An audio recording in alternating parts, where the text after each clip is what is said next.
सच्चिदानंद भगवान की जय।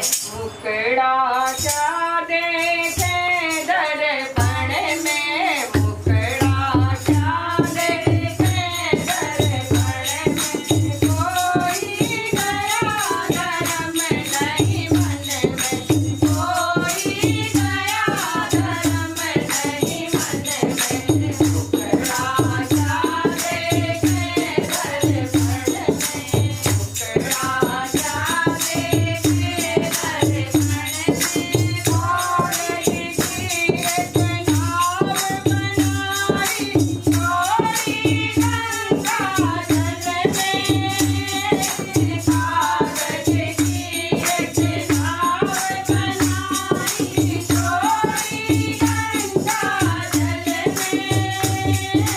धर्मो धर्मी पार उतर गए काशी डूबे जल में, मुखड़ा चा देखे दर्पण में, मुखड़ा चा देखे दर्पण में, कागज चार के पुतली बनाई, पुतली उड़ी आकाश में, कागज की एक पुतली बनाई, पुतली उड़ी आकाश में।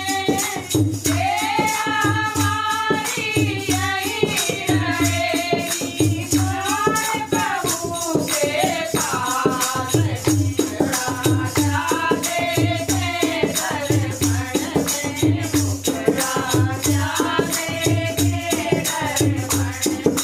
एक लाल दो पंछी लेके कौन गुरु पन तेरा, रे कौन गुरु पन तेरा।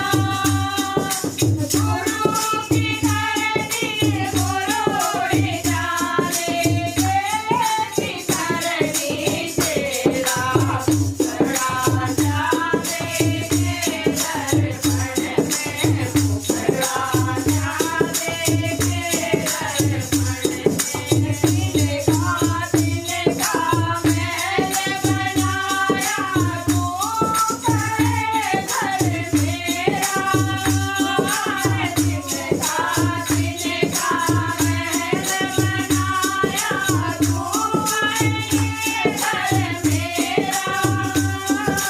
नागर तेरा नागर मेरा, ये रैन बसेरा, मुखड़ा चा देखे दर्पण में, मुखड़ा चा देखे दर्पण में, कोई गया धर्म नहीं मन में, कोई गया धर्म नहीं मन में, कोई गया धर्म नहीं मन में। जय हो। बोलो सच्चिदानंद भगवान की जय।